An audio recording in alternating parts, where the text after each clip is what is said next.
늦여름에 시작한 서문 시리즈가 벌써 어느덧 겨울을 지나고 있습니다.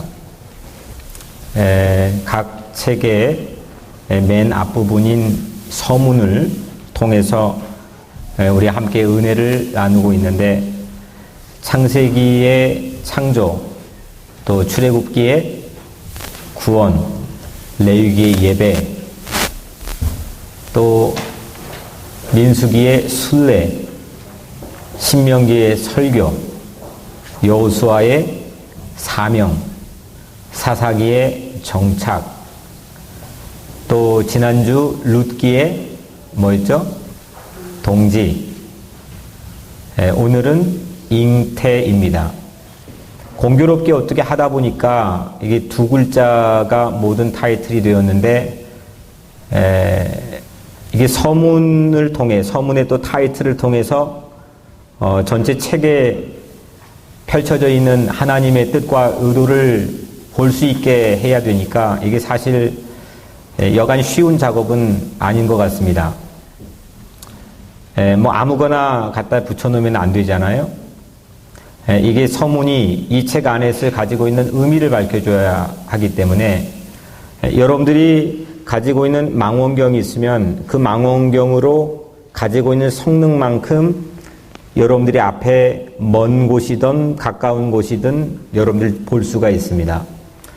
마찬가지로 이 마이크의 성능이 탁월하고 좋아야 내가 보고 싶은 곳을 자유롭게 볼 수 있는 것처럼, 성경 안에 보석처럼 숨겨져 있는 하나님의 귀한 뜻과 의도를 이 서문에 담겨있는 제목과 타이틀을, 이걸 통해서 여러분들이 책에 펼쳐져 있는 성경의 아름다운 은혜를 나눌 수 있을 거라고 생각을 합니다. 서문은 드라마의 예고편이라고 생각합니다. 뭐 드라마를 여러분들 보시겠지만, 드라마 막 신나게 보다가 언제 끝나요? 막 결정적일 때 이번 회가 딱 끝나요. 그리고 나서 한 1분도 안 되게 예고편을 보여주잖아요.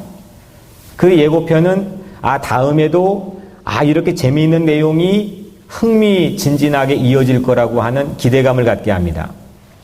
그래서 독자의 흥미를 유지시켜줄 뿐만 아니라 다음에 어떤 내용이 펼쳐질지를 이 예고편이 암시를 해줍니다. 서로 이 서문이 그런 역할을 가지고 있다고 생각합니다. 그러면 이 오늘 사무엘서를 다루는데요, 사무엘서는 이게 본래는 나눠져 있지 않아요. 히브리 원문 성경에는 사무엘서로 하나로 되어 있고, 또 제롬 성경이라고 라틴어로 번역된 그 뒤부터 이게 상하로 나눠졌기 때문에 사실 오래된 역사가 아닙니다. 이 사무엘상 31장과 또 사무엘하 24장 합쳐 총 55장에 어떤 내용들이 담겨 있을까? 지난 한 주간 동안 사무엘서의 사건들을 제목들만 한번 쭉 기록해 봤습니다. 그리고 멀찍이 서서 숲처럼 바라봤습니다. 이런 내용들이 있구나. 그리고 또 가까이 다가가서 나무 한 그루씩을 붙잡고 세세하게 이잡듯이 읽어보기도 했습니다. 그랬더니 사무엘서에는 세 사람이 주인공으로 등장합니다. 먼저 1장부터 12장에는 사무엘 시대입니다. 그리고 13장부터 사무엘상 마지막 장까지는 사울 왕 시대입니다. 그리고 마지막 사무엘하 전체에는 다윗 시대가 펼쳐지고 있습니다. 한번 복습해 볼까요? 사무엘서에 세 사람이 등장한 첫 번째요, 사무엘. 두 번째, 사울. 세 번째, 다윗입니다. 이 세 사람이 펼쳐지는데 전체적인 줄거리는 두 사람 간의 갈등이 이 이야기를 끌고 갑니다. 사울 왕과 다윗 왕 사이에 펼쳐지는 갈등이 이 이야기의 긴박성을 놓치지 않고 끌고 가게 만들어줍니다. 그런데 갑자기 오늘 우리가 읽은 이 서문에 한 여인이 등장합니다. 한나입니다. 제 마음속에 질문이 생겼습니다. 왜 왕이야기, 왕조실록인데 한 여인의 이야기, 한나 이야기를 가장 서론에 넣었을까? 그리고 그 한나가, 불임이었던 한나가 아이를 낳았는데 그 사무엘이, 그 아들 사무엘이 왜 이 책의 타이틀이 되었을까? 그냥 다윗서 했으면 훨씬 우리가 이 책을 파악한 도움이 됐을 텐데 왜 그랬을까? 왜 한나 이야기를 서론에 이걸 박아두었고 왜 그의 아들의 이름을 책 제목으로 삼았을까? 이게 오늘 말씀을 끌고 가는 질문입니다. 우리가 읽은 서문의 이야기는 대충 이렇습니다. 오늘 1절의 첫 문장을 보니까 한 뼈대에 있는 가문을 소개합니다. 아버지, 할아버지, 또 증조 할아버지, 고조 할아버지까지 소개합니다. 그 현손까지 소개하고 있는데 이 뼈대에 있는 가문이라고 하면은 무엇보다 중요한 게 대가 끊기지 않는 후손이 중요하겠죠. 이렇게 정통성이 있다 이겁니다. 우리 정말 뼈대에 있다 이겁니다. 그 가문이 엘가나라고 하는 사람의 가문입니다. 이 엘가나라고 하는 사람에게 두 아내가 있었는데 그 두 아내 이름이 분인나와 한나입니다. 그런데 오늘 그 두 번째 문장인 2절을 보니까 뭔가 깊은 암시가 우리에게 소개됩니다. 엘가나의 두 아내인 분인나와 한나, 상반되게도 그들의 자녀의 이야기를 우리에게 소개하고 있습니다. 분인나에게는 자식이 있고 한나에게는 자식이 없었더라. 결국은 불임이 이 책의 서문을 장식하고 있는 주요 소재입니다. 아이를 낳지 못한 불임. 성경에는 불임 이야기가 심심치 않게 적지 않게 소개가 되고 있습니다. 가장 먼저 소개된 여인이 누굴까요? 사라. 사라, 서신자 권사님. 사라. 근데 이 사라가 아이를 낳았어요. 그 아들이 이름 뭐죠? 이삭이죠. 두 번째 불임 여성이 있습니다. 누굴까요? 리브가. 리브가가 또 아이를 결국 낳았어요. 그 아들이 에서와 야곱인 쌍둥이입니다. 세 번째 불임이 라헬입니다. 라헬이 또 아이를 낳았어요. 그 아들이 요셉입니다.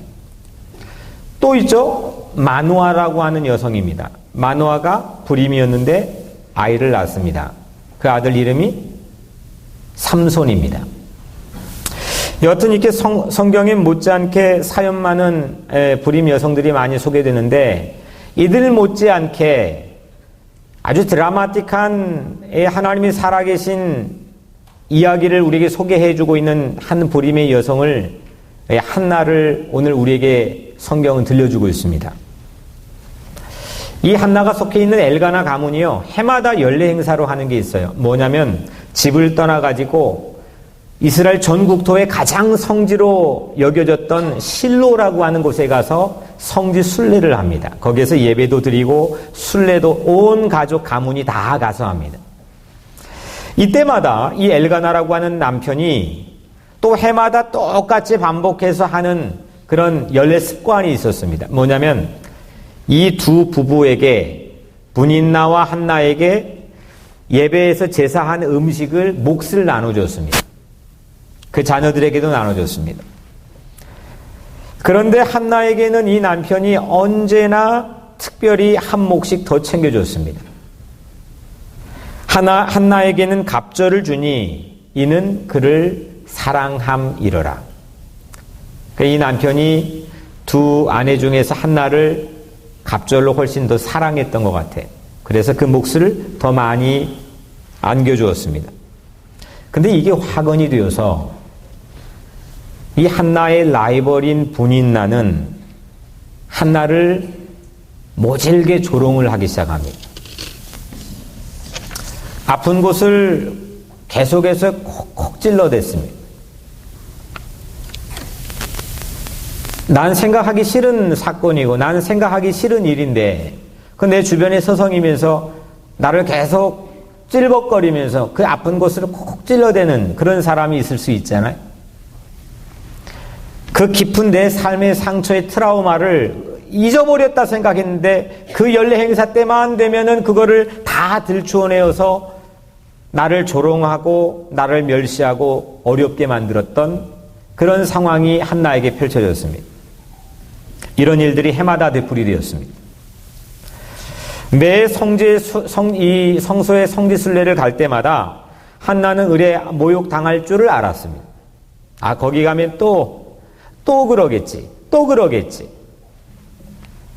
한나는 그 해, 그날, 오늘 소개된 그 해, 그날, 한나는 끝내 울음을 참지 못하고 눈물을 흘려버렸습니다. 그리고 아무것도 먹지 않았습니다. 이 남편이 울고 있는 한나에게 다가가서 이렇게 말합니다. 내가 그래도 10 아들보다 더 낫지 않니? 이렇게 10 아들보다 더 나은 남편 옆에 사랑해 주는데 하면서 위로해 줬습니다.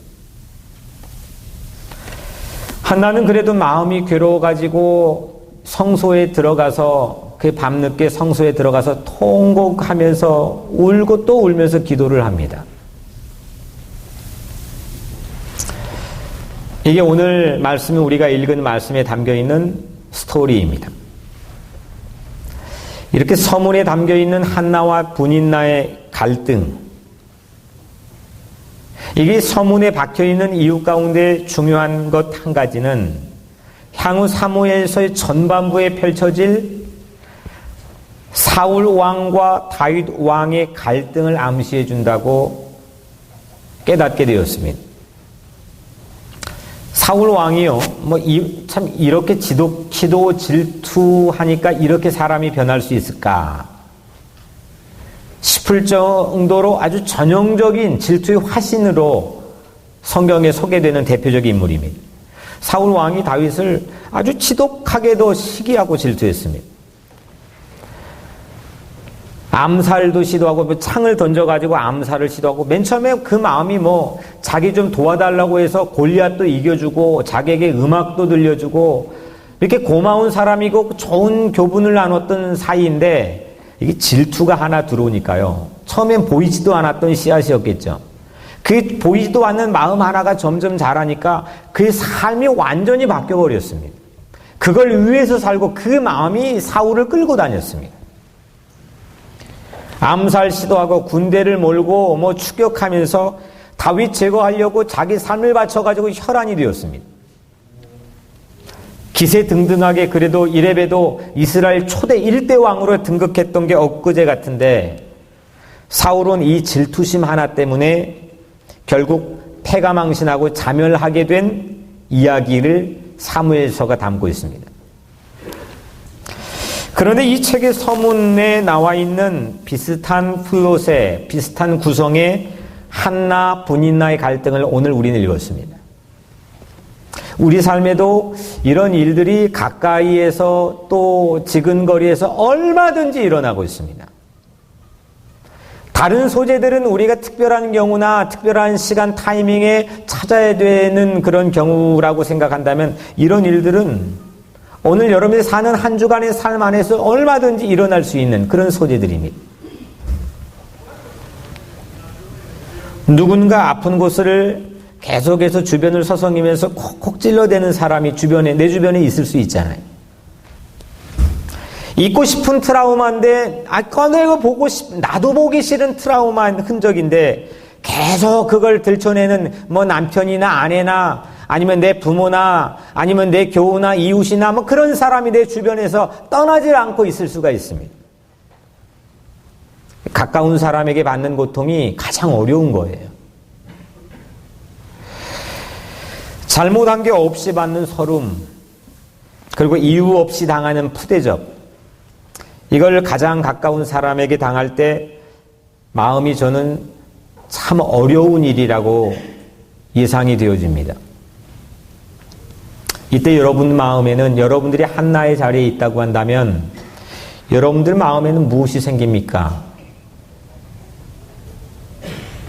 여러분들이 한나의 자리 아니면 다윗의 자리에 서 계셨다고 한다면 여러분들의 마음에는 무엇이 생깁니까?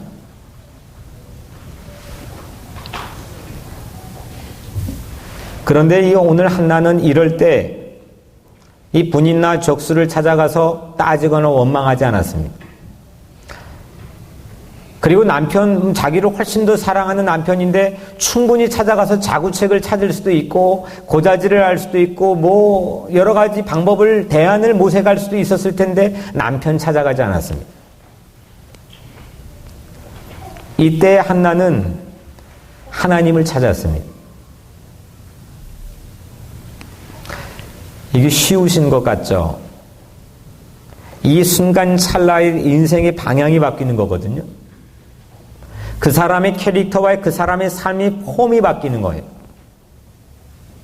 근데 번번이 이 찰나를 성공하지 못한 케이스들이 아마 추측컨대 여러분들의 삶에 수북하게 쌓여 있으리라고 생각합니다. 적수를 원망하거나 아니면 내가 부탁 청탁을 해가지고 자구책을 구할 만한 사람을 찾아가거나 먼저 누군가에게 전화 걸어서 속 시원하게 내 마음을 쏟아붓거나 아니면 고자질을 하거나 여러 가지 방법들이 아니면 뭐 뒷담화를 하거나 여러 가지 방법들이 내 옵션들이 내 주변에 있겠지만 그거 하지 않고 그 순간 그 찰나에 그 찬스를 놓치지 않고 하나님을 찾아갔다. 이건 매우 위대한 일상에서 보여진 모습이라고 저는 확신합니다. 하나님을 찾아가면 절대로 분노를 품지 않을 수 있습니다. 분노는 찾아올 수 있습니다. 아, 나도 복수하고 말 거야. 나도 질투심이 생기네. 멀쩡했던 사람 마음에 누구를 막론하고 그 씨앗은 찾아옵니다. 모두에게 찾아옵니다. 저에게도 찾아옵니다. 하지만 그게 자랄 수 있도록 품고 있으면 안 됩니다. 그런데 하나님을 찾아가면 그 분노가 자라지 않습니다. 품어지지 않습니다. 다윗도 사울에게 당하면서 같은 대응을 이 사울하고 똑같은 수준의 대응을 하지 않았습니다. 저는 다윗의 일생에 수많은 업적들이 있고 영웅 같은 그런 사건들이 펼쳐지잖아요. 골리앗을 이긴 일도 있고 왕위에 등극하는 그런 드라마틱한 과정도 있고요. 그를 따르는 400여의 장수, 목숨을 내건 장수들을 보면 감동이 오고요. 자기 목숨을 바치면서도 그 친구의 우정을 지킨 요나단을 보면 야, 다윗 정말 대단한 사람이구나 생각이 되어집니다. 하지만 이 모든 다윗의 일생보다 저는 어떤 부분을 읽을 때 가장 몸서리 쳐질 정도로 감동이 되냐면 바로 이 부분입니다. 사울왕이 자기를 죽이려고 추격합니다. 엄청난 군대를 이끌고 추격합니다. 그런데 사울이 용변이 볼 일이 생겼습니다. 자그마한 엔게디라고 하는 동굴에 들어갔죠. 용변을 보는데 무슨 무장을 하겠습니까? 완전 무방비 상태입니다. 이때 하필 그 굴 속에 다윗이 숨어 있었습니다. 다윗은 칼을 꺼내가지고 그 사울의 목을 단칼에 내리칠 수 있었고 복수할 수 있었습니다. 이건 하나님 천운이 준 기회였습니다. 그런데 다윗은 그렇게 하지 않았습니다. 사울 왕의 겉옷 자랑만 살며시 배웠습니다. 그것도 배웠다고 스스로 자책하면서 괴로워했습니다. 그리고 사울 왕이 멀리 떨어져 나가는데 그 겉옷 자락을 보이면서 사울 왕에게 자기 마음을 토로합니다. 저는 그 이야기를 볼 때마다 읽을 때마다 참 깊은 세상에 나가서 여러분들 골리앗 같은 그런 상대들을 이겨낼 수도 있습니다. 예수 믿고 여러분들 출세도 할 수 있고 왕위도 등극할 수가 있습니다. 세상에 성공할 수도 있고 여러분들의 비즈니스가 성공할 수도 있습니다. 하지만 예수 믿고 이 교회 밖에 있는 사람들과 명확하게 구분될 수 있는 한 가지는 오늘 이 다윗 왕이 보여준 모습처럼 나를 해치려고 나를 복수하려고 나를 질투하는 그 사울 왕을 긍휼히 여기고 그를 용서하고 그를 사랑하는 것은 하나님의 마음을 가질 때 일어날 수 있는 일이기 때문입니다. 저는 오늘 여러분들에게 그런 일들이 일어나기를 주의 이름으로 축원합니다.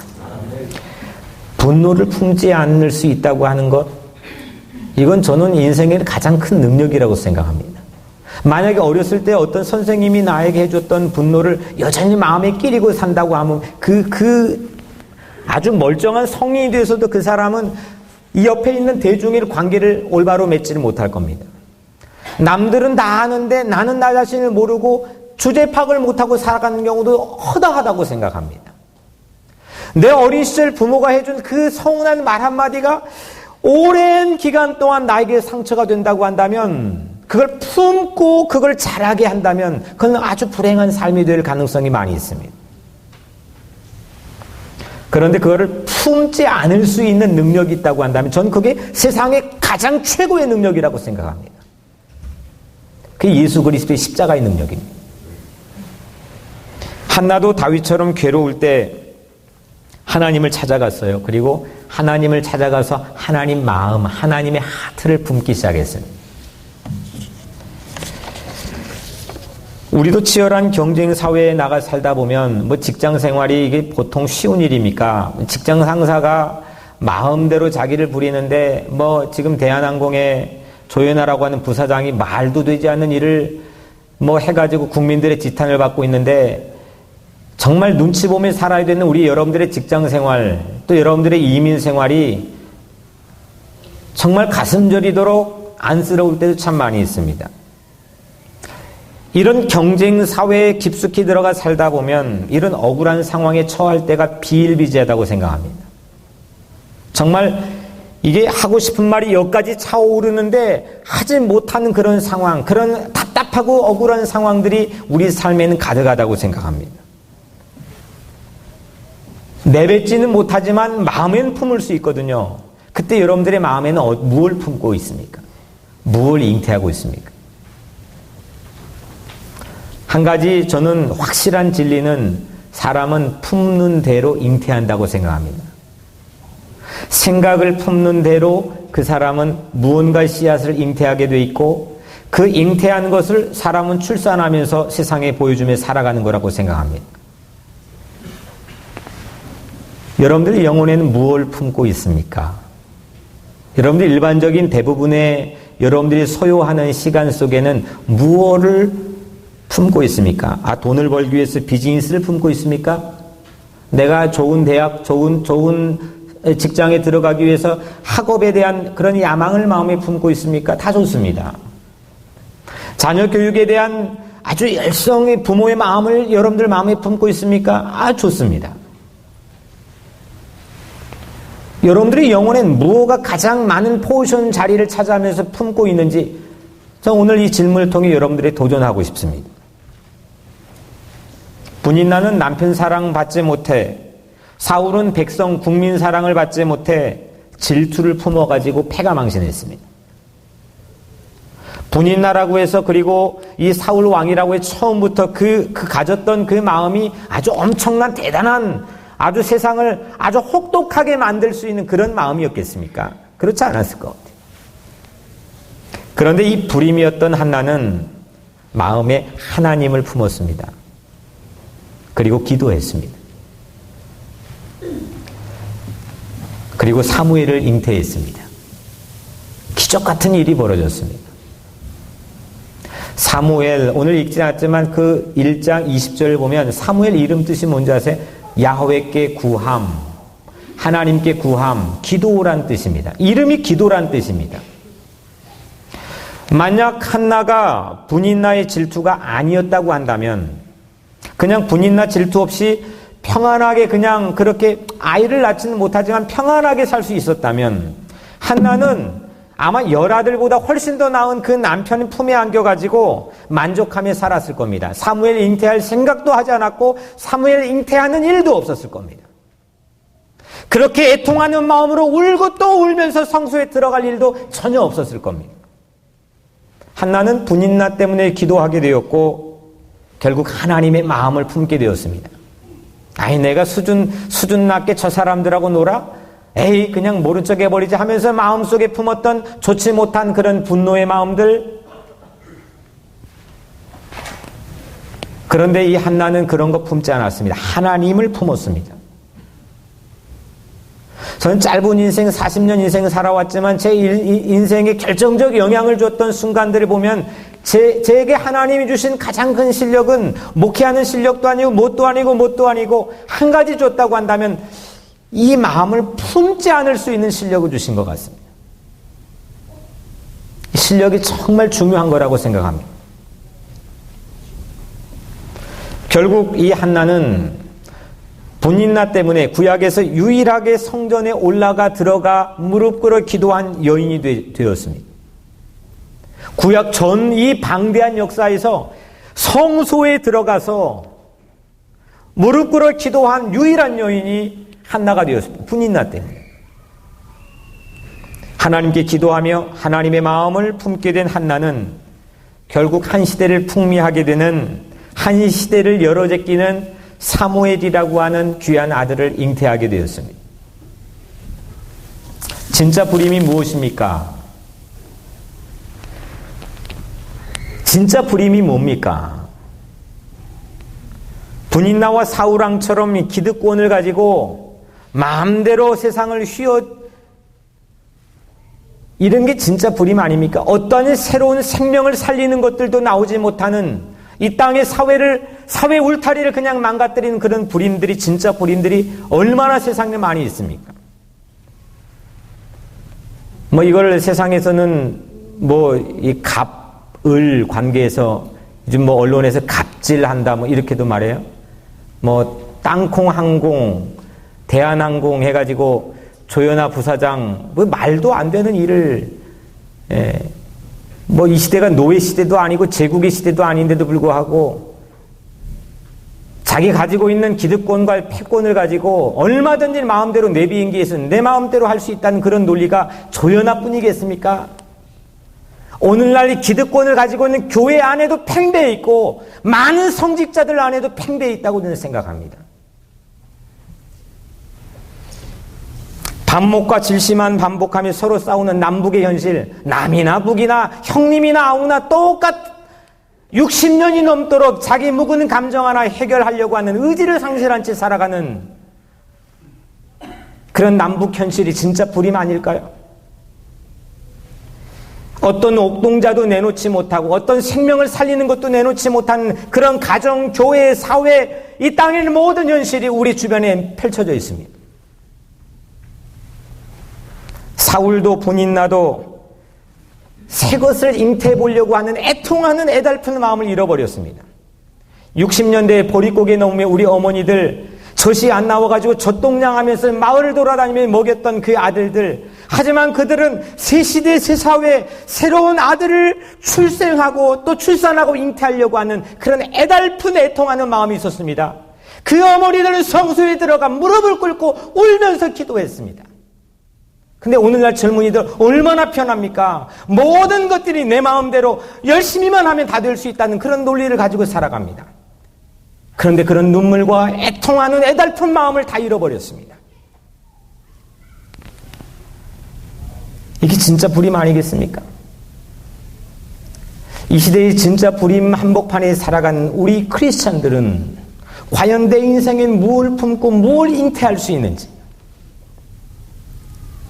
하나님은 여러분들 한 생명 잉태하기 위해서 무슨 값을 치른지 아십니까? 자기를 하나밖에 없는 독생자 예수 그리스도를 이 땅에 보내가지고 무참하게 처참하게 십자가에 못 박아 내걸어 죽였습니다. 뼈가 으스러진 고통을 감수하면서도 한 생명 한 생명을 살리기 위해서 그걸 하나님 마음에 품고 잉태하고 품었습니다. 그리고 출산했습니다. 그리고 우리는 거듭 다시 태어났습니다. born again 했습니다. 이게 우리 인생값 아닙니까? 우리는 이런 인생값을 가지고 살아갔는데 이 세상에서 아무것도 잉태하지 못하고 아무런 생명의 것도 출산하지 못한 그런 인생을 가지고 살아간다면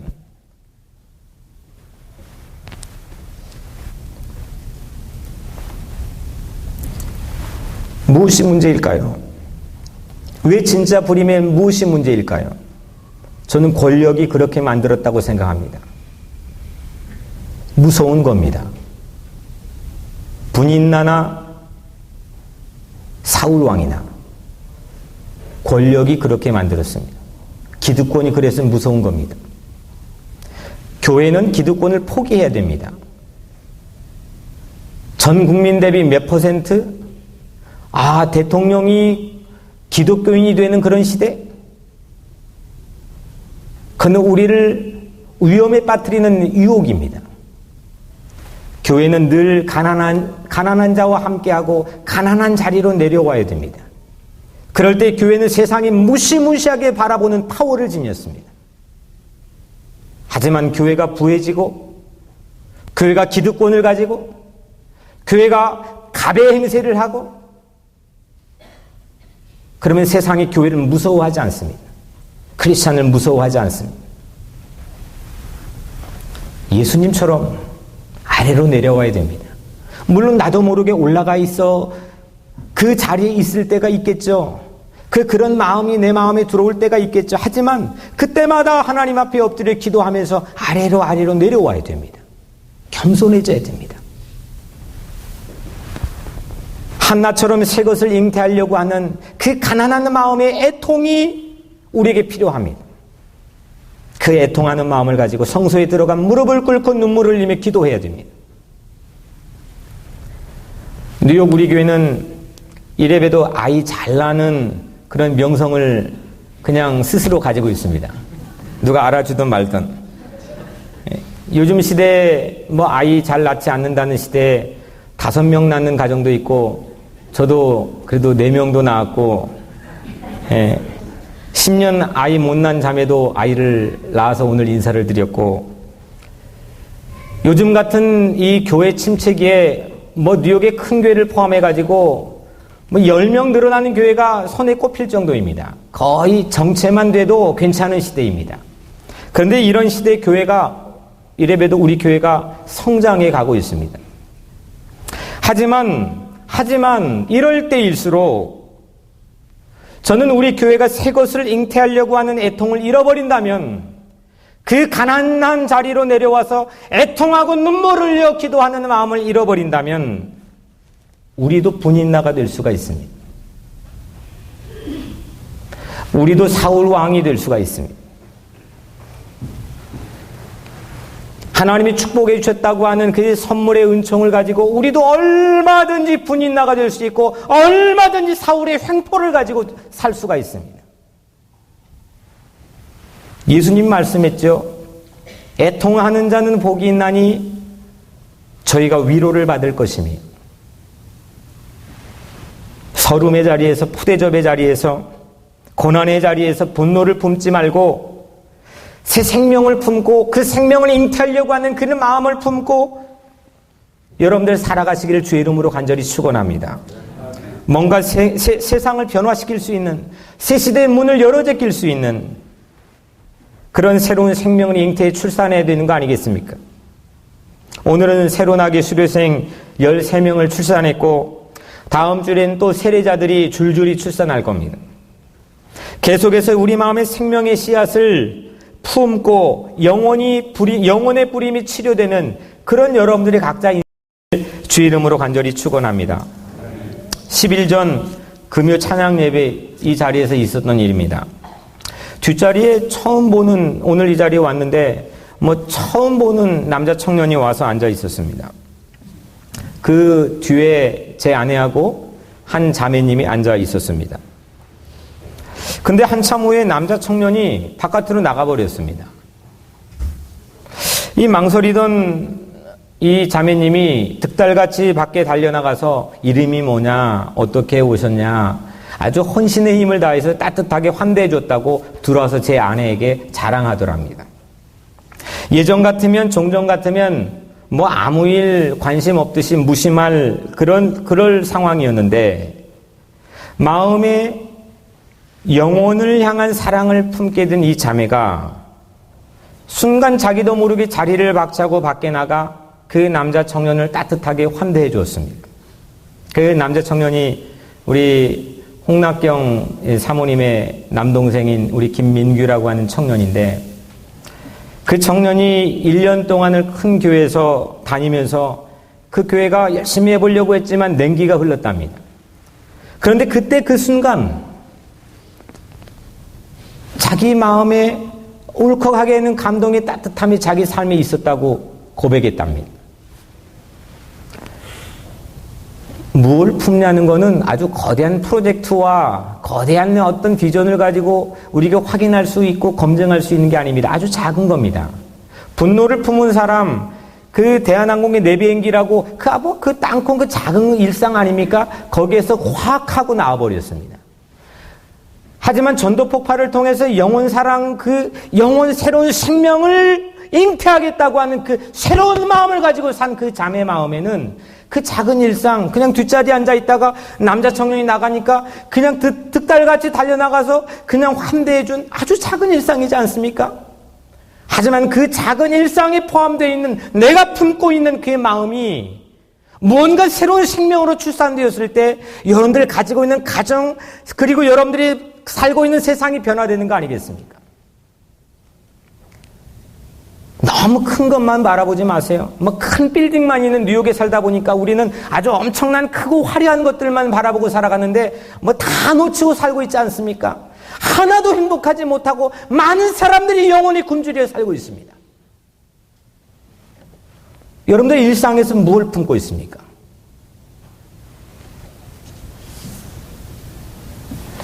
동정녀 마리아처럼 우리 안에도, 동정녀는 예수를 품었습니다. 유일하게 예수를 품었던 인물입니다. 우리 동정녀 마리아처럼 우리도 예수님을 마음에 품고 잉태하는 그런 대림절이 되기를 주의 이름으로 축원합니다. 전 진정한 동정녀, 캐톨릭에서 이거를 너무 신성시해가지고 사람들에게 잘못된 그런 교리를 심어주고 있기도 하지만, 전 진정한 동정녀는 신학적으로 바깥에서 씨앗이 주어지는 게 아니라 하늘에서 주어진 씨앗을 마음에 품고 사는 게 전 진정한 동정녀라고 생각합니다. 진정한 동정녀는 이런 의미에서 여러분들 모두입니다. 이 대림을 살아가면서 예수님을 그냥 멀찍이 찾아오는 고속도로 타고 나에게 찾아오는 그런 예수님이 기다리는 게 아니라 내 마음에서 이미 동정녀, 하늘의 씨앗을 나에게 주셨으니 내가 죽고 내 안에 그리스도가 다시 사는 바울의 고백처럼 내가 동정녀가 되는 겁니다. 바울은 이 놀라운 신학적인 그런 사상을 깨달았습니다. 사랑하는 성도 여러분, 대체 여러분들의 마음 안에는 뭘 잉태하고 있습니까? 교묘하게 사람 속여가며 가족 속여가 여러분들의 이웃을 뭘 잉태하고 있습니까? 물질, 명예, 쾌락, 이런 게 만들어낸 무한 경제의 사회 속에서 분노, 질투, 상처와 복수만을 품고 잉태하고 살고 있지는 않습니까? 기도에서 기도의 사람 사무엘을 잉태한 한나처럼 여러분들도 기도하며 사랑과 생명을 잉태할 수 있는 그런 대림절 맞이하시기를 주의 이름으로 축원합니다. 불임의 수모, 애 못 낳는 그 트라우마와 수모, 이 수모는 이래봬도요, 사무엘서를, 이 거대한 역사 드라마를 열어제끼는 엄청난 포문을 여는 서문 열쇠구멍이 되었습니다. 여러분들의 경제 불임이 있죠? 여러분들에게도 직장 불임이 있고요. 여러분들에게도 자녀 불임, 이 세상 속에 내가 마주쳐야 되는 온갖 육신의 불임이 있는데, 그것이 여러분들 각자 인생에 쓰여진 하나님 이야기, 하나님 스토리의 새로운 서문이 되기를 주의 이름으로 간절히 축원합니다. 내 인생에 생채기 낸 그런 상처들, 트라우마들, 내 인생의 모든 갖가지 종류의 백과사전 같은 불임들, 이런 게 내 인생을 오늘부터 새롭게 하나님의 이야기로 쓰는 그런 서문이 될 수 있다면 그 얼마나 값진 인생이 되겠습니까? 다윗을 비롯한 영웅들이 즐비한 이 역사, 한 역사책의 타이틀이 된 그 사무엘을, 옥동자를 잉태한 한나, 그 한나가 저는 여러분들이 되기를 바랍니다. 생명을 잉태하려는 애통하고 애달프는 마음을 가지고 내 삶에 억울하고 상처난 그런 마음을 품고 하나님의 성소로 들어가 하나님께 기도하면서 새로운 마음을 품고 사무엘을 마음에 품고 기도를 마음에 품고 애통하는 마음으로 새로운 그런 포문을 여는 그런 여러분들 각자 인생이 되시기를 주 이름으로 간절히 축원합니다. 기도하겠습니다.